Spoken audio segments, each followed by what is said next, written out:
po, ABS-CBN. Yes. Can you tell us what happened lang po? Alam mo, before we deplaned, we had a meeting with the ICC.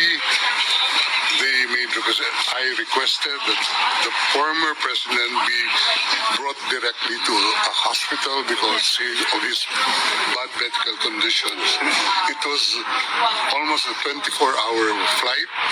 He just came from Hong Kong, not allowed to visit his home, not even allowed to see a doctor in a hospital before he could be transported here.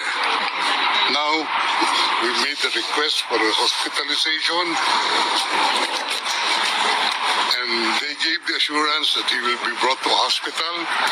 And I asked for the name of the hospital. Up to now, they have not given us the name of the hospital.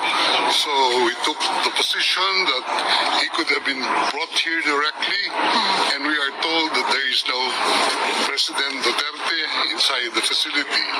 We are at a loss at this time, and lokohan na ito. I think this is part of their grand plan, no?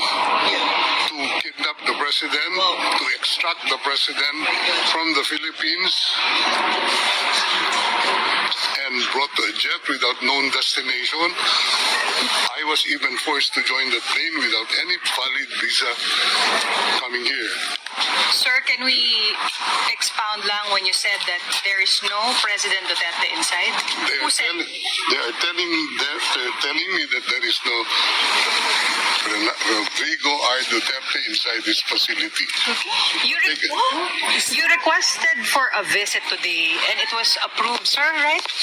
We have requested the ICC for a visit because they do not disclose what hospital he was brought to, and we assume that he was brought here last night after the planing. That's all I can say as of the moment. Is it possible he is in a hospital somewhere?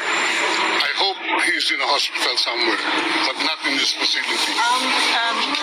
He is allowed, according to ICC regulations, any detainee is allowed to communicate. Has he communicated to any of you? None. Zero, sir. We don't have any opportunity. We don't know where he is right now. He doesn't even have his medicines with him.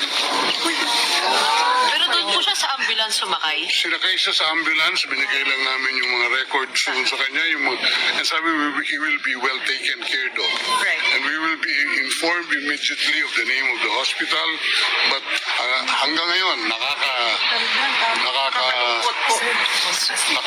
nakakalungkot ganito ginagawa nila. So, Sec, what's the next step? What are the plans? We are going back to the ICC and ask them where he is right now.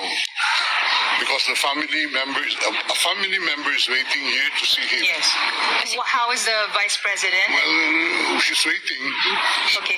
And I would assume the President would want to see one of the members of this family Yes. at this So, point Sec, in time. the Vice President wants to see him. Is there a schedule for her visit now? That's what we are arranging, but we are at a loss where he is right now. Okay. So, how about you, sir? Alis muna pa ba kayo? Alis ako dito. Pinapalabas nga kami. Oh my God. Anong gusto nila gawin? Standby ako dito. Ang lamig-lamig. Ano po yung response nila sa inyo nung nag-request po kayo for a visit? Wala. Ayan. Wala daw, request for a visit dito. Wala daw, ano dito. Walang preso by the name of President Rodrigo.